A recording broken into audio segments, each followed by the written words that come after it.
श्रीमद भागवत महापुराण स्कंध 11 अध्याय 18 वानप्रस्थ आणि संन्यासी यांचे धर्म।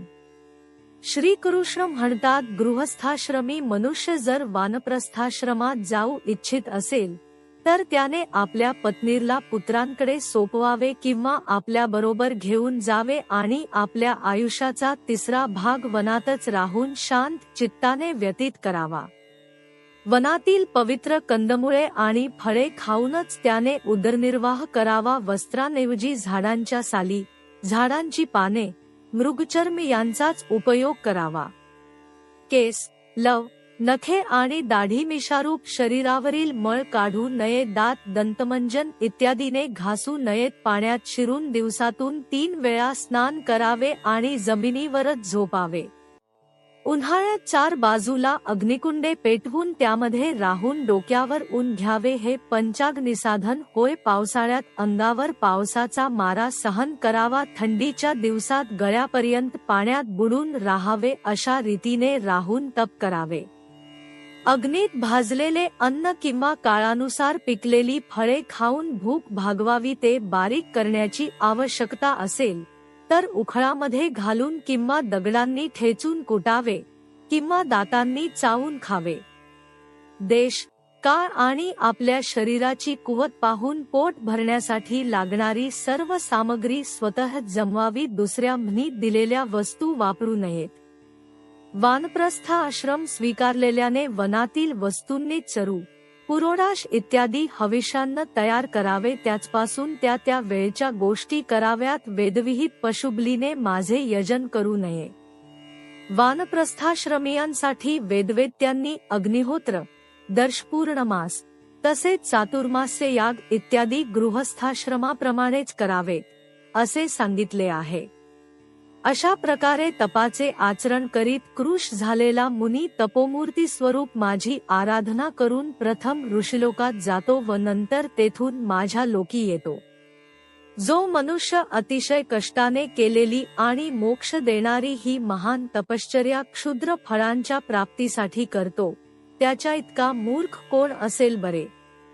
जेव्हा वानप्रस्थाश्रमी आपल्या आश्रमाच्या नियमांचे पालन करण्यास असमर्थ होतो, म्हातारपणामुळे त्याचे शरीर थरथर कापू लागते, तेव्हा भावनेने अंतःकरणात यज्ञाच्या अग्नींची स्थापना करावी आणि आपले मन माझे ठिकाणी लावून अग्नीत प्रवेश करावा। कर्मांचे फळ म्हणून जे लोक प्राप्त होतात ते नरकाप्रमाणे दुःखपूर्ण आहेत असे वाटून जर पूर्ण वैराग्य आले तर विधिपूर्वक अग्नींचा त्याग करून संन्यास ग्रहण करावा। ज्याला संन्यास घ्यावयाचा असेल त्याने शास्त्रानुसार मला उद्देशून यज्ञ करावा, नंतर आपले सर्वस्व ऋत्विजाला देऊन टाकावे। यज्ञाचे अग्नी आपल्या प्राणात विलीन करावेत आणि नंतर कसलीही अपेक्षा न ठेवता संन्यास ग्रहण करावा। जेव्हा ब्राह्मण संन्यास ग्रहण करू लागतो तेव्हा देव स्त्री पुरुषाधिकांच्या रूपाने त्याच्या संन्यास ग्रहणामध्ये विघ्न आणतात, कारण ते असा विचार करतात की हा आमची अवहेलना करून परमात्म्याला प्राप्त करून घेण्यासाठी चालला आहे। संन्याशाने वस्त्र धारण केलेच तर फक्त लंगोटी व त्यावर एक लहानशी छाटी असावी। संकटकाळ नसेल तर त्याने फक्त दंड आणि कमंडलू या व्यतिरिक्त दुसरी कोणतीही पूर्वी टाकलेली वस्तू बाळगू नये। डोळ्यांनी पाहून जमिनीवर पाऊल टाकावे। पाणी वस्त्राने गाळून प्यावे। सत्याने पवित्र अशीच वाणी उच्चारावी आणि मनाला पवित्र वाटेल असेच आचरण करावे। उद्धवा, वाणीचा मौन, शरीराचा काम्यकर्मत्याग आणि मनाचा प्राणायाम हे दंड होत। ज्याच्याजवळ हे तिन्ही दंड नाहीत तो केवळ बांबूचे दंड घेऊन संन्यासी होत नाही। संन्याशाने निंदित आणि पतित सोडून 4ही वर्णांकडून भिक्षा स्वीकारावी। प्रथम ठरवता फक्त 7 घरातून भिक्षा स्वीकारावी। भिक्षेमध्ये जे काही मिळेल त्यात संतुष्ट असावे। अशा प्रकारे भिक्षा घेऊन गावाबाहेर जलाशयावर जावे, तेथे हातपाय धुवून पाण्याने प्रोक्षण करून भिक्षा पवित्र करावी। नंतर शास्त्रोक्त पद्धतीने भिक्षेचे भाग ज्यांना त्यांना देऊन जे शिल्लक राहील ते मौन धारण करून सर्व खावे। संन्याशाने सगळीकडे एकट्यानेच फिरावे, कोठेही आसक्ती ठेवू नये, इंद्रिये ताब्यात ठेवावीत, आत्म्याशीच खेळावे, आत्मप्रेमातच तन्मय असावे, प्रतिकूल परिस्थितीतही धैर्याने वागावे आणि परमात्म्याला सगळीकडे समदृष्टीने पाहत राहावे.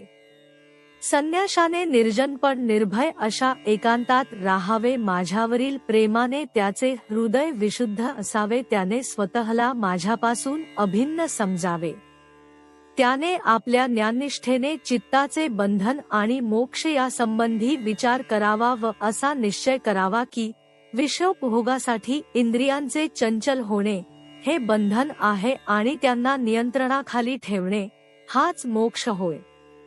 म्हणून संन्याशाने मन आणि पाचही इंद्रिये यांना जिंकावे, भोग हे क्षुद्र आहेत असे समजून त्यांच्याबाबत बिनमुख असावे आणि आत्म्यातच परम आनंदाचा अनुभव घ्यावा, अशा प्रकारे माझ्याशी एकरूप होऊन राहावे. पवित्र देश, नद्या, पर्वत, वने आणि आश्रमांनी परिपूर्ण अशा पृथ्वीवर फिरत राहावे, फक्त भिक्षेसाठीच नगर, गाव, गवळवाडा किंवा यात्रेकरूंच्या समूहात जावे. शक्यतो वानप्रस्थींच्या आश्रमातूनच भिक्षा मागून आणावी, कारण शेतात पडलेल्या दाण्यांपासून ते अन्न शिजवतात म्हणून ते पवित्र असते आणि ते खाल्ल्याने चित्त शुद्ध होऊन ताबडतोब मोह नष्ट होतो. संन्याशाने दृश्य जगाला सत्य मानू नये, कारण ते नाश पावते, कोठेही आसक्ती नसावी, इहलोकी किंवा परलोकी काहीही करण्याची इच्छा बाळगू नये. संन्याशाने आत्म्यामध्ये दिसणारे मन, वाणी आणि प्राण यांचा संघात असलेले हे जग म्हणजे माया आहे असा निश्चय करून त्याचा त्याग करावा व आत्मस्वरूपात स्थिर राहून त्याचे कधीही स्मरण करू नये. ज्ञाननिष्ठ, विरक्त अथवा कशाचीच अपेक्षा नसलेला माझा भक्त यांनी आश्रम किंवा त्याची चिन्हे यांचा त्याग करावा व शास्त्राने सांगितलेल्या विधिनिषेधांचीही पर्वा न करता स्वच्छंदपणे वागावे. बुद्धिमान असूनही त्याने बालकाप्रमाणे खेळावे, हुशार असूनही मूर्खाप्रमाणे राहावे, विद्वान असूनही वेड्यासारखे बडबडावे आणि वेदवेत्ता असूनही पशुप्रमाणे वागावे. त्याने वेदाविषयी उहापोह करू नये, पाखंडी नसावे, तर्कवितर्क करू नये आणि कोरड्या वादविवादात कोणाचीही बाजू घेऊ नये. त्याने धैर्यवान असावे, त्यामुळे कोणाचाही त्याला त्रास वाटणार नाही आणि तोही कोणाला त्रास देणार नाही. एखाद्याने त्याची निंदा केली तरी त्याने ती प्रसन्न मनाने सहन करावी, कोणाचाही अपमान करू नये. एखाद्या पशुप्रमाणे आपल्या शरीरासाठी कोणाशीही वैर करू नये. पाण्याने भरलेल्या वेगवेगळ्या पात्रांमध्ये एक चंद्र जसा वेगवेगळा दिसतो, त्याचप्रमाणे एकच परमात्मा सर्व प्राण्यांमध्ये आणि आपल्यातही राहिलेला आहे. सर्वांचा आत्मा एकच आहे आणि सर्व प्राण्यांची शरीरे सुद्धा एकाच समान तत्वांनी बनलेली आहेत, म्हणून त्यांमध्ये मूलद्रव्य सुद्धा एकच आहे असा विचार करावा. संन्याशाने एखादे दिवशी भोजन मिळाले नाही तरी दुःखी होऊ नये किंवा मिळाले तरी हर्ष मानू नये. त्याने धैर्य धरून भोजन मिळणे अगर मिळणे हे प्रारब्धाच्या अधीन आहे असे समजावे. भिक्षेसाठी प्रयत्न करणे योग्यच आहे, कारण त्यामुळेच प्राण्यांचे रक्षण होते. प्राण वाचले तरच तत्वाचा विचार करता येईल आणि तत्वविचाराने तत्वज्ञान होऊन मुक्ती मिळेल. संन्याशाने प्रारब्धानुसार चांगले अगर वाईट भिक्षान्न मिळेल तेच खावे. वस्त्र आणि अंथरुण पांघरुण सुद्धा जे मिळेल त्यावरच काम भागवावे. ज्ञानी पुरुषाने पावित्र्य, आचमन, स्नान किंवा इतर नियम शास्त्राची आज्ञा म्हणून पाळू नयेत. मी ईश्वर सर्व कर्मे जशी लीला करतो तशी त्याने सहज जमल्यास करावीत. ज्ञानी पुरुष भगवंतांना सगळीकडे पाहतो म्हणून त्याची भेददृष्टी मावळलेली असते. शरीर सुटण्यापूर्वी कदाचित अशी भेददृष्टी वाढली तरी सुद्धा मरणानंतर तो मलाच येऊन मिळतो. जितेंद्रिय पुरुषाचा जेव्हा असा निश्चय होतो की विषयांच्या भोगांचे फळ दुःखच आहे, तेव्हा त्याने विरक्त व्हावे आणि माझ्या प्राप्तीचे साधन त्याला माहीत नसेल तर ब्रह्मनिष्ठ सद्गुरूंना त्याने शरण जावे. श्रद्धावान व गुरूंचे दोष पाहणाऱ्या गुरुभक्त शिष्याने जोपर्यंत ब्रह्मज्ञान होत नाही तोपर्यंत मलाच गुरूंच्या रूपामध्ये पाहून त्यांची आदराने सेवा करावी.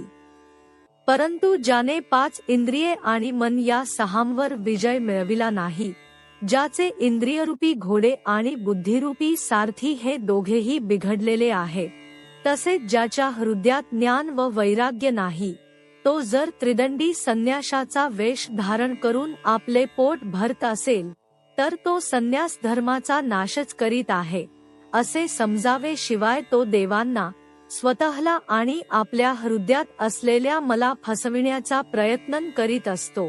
त्याच्या वासना नष्ट झालेल्या नसतात म्हणून इहलोक आणि परलोक अशा दोन्ही लोकांना तो गमावून बसतो.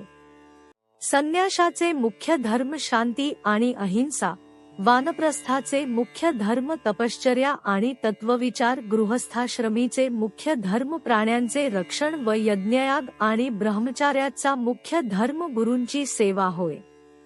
फक्त ऋतुकाळीच आपल्या स्त्रीशी सहवास करणाऱ्या गृहस्थाचे सुद्धा ब्रह्मचर्य, तपश्चर्या, पवित्र्य, संतोष आणि सर्व प्राण्यांबद्दल प्रेमभाव हे मुख्य धर्म होत. माझी उपासना तर सर्वांनीच केली पाहिजे. अशा प्रकारे जो अनन्य भावाने आपल्या वर्णाश्रमधर्मांच्या द्वारा माझ्या सेवेत तत्पर आणि सर्व प्राण्यांच्या ठिकाणी माझीच भावना करतो, त्याला माझी दृढ भक्ती प्राप्त होते. उद्धवा, सर्व लोकांचा स्वामी, सर्वांची उत्पत्ती आणि प्रलयांचे परम कारण ब्रह्म अशा मला तो अखंड भक्तीच्या द्वारा प्राप्त करून घेतो. अशा प्रकारे तो गृहस्थ आपल्या धर्मांचे पालन करून आपले अंतःकरण चांगल्या तऱ्हेने शुद्ध करून माझे स्वरूप जाणतो आणि ज्ञानविज्ञानाने संपन्न होऊन लवकरच मला प्राप्त करून घेतो. मी तुला हा वर्णाश्रमांचे पालन करणाऱ्यांचा आचारधर्म सांगितला आहे. हे करताना जर तो माझ्या भक्तीने संपन्न असेल तर त्याला खात्रीने मोक्षाची प्राप्ती होते. हे उद्धवा, तू मला जो प्रश्न विचारला होतास त्याचे उत्तर मी दिले आणि आपल्या धर्माचे पालन करणारा भक्त परब्रह्म स्वरूप अशा मला कशा रीतीने प्राप्त होतो तेही सांगितले. अध्याय 18 समाप्त.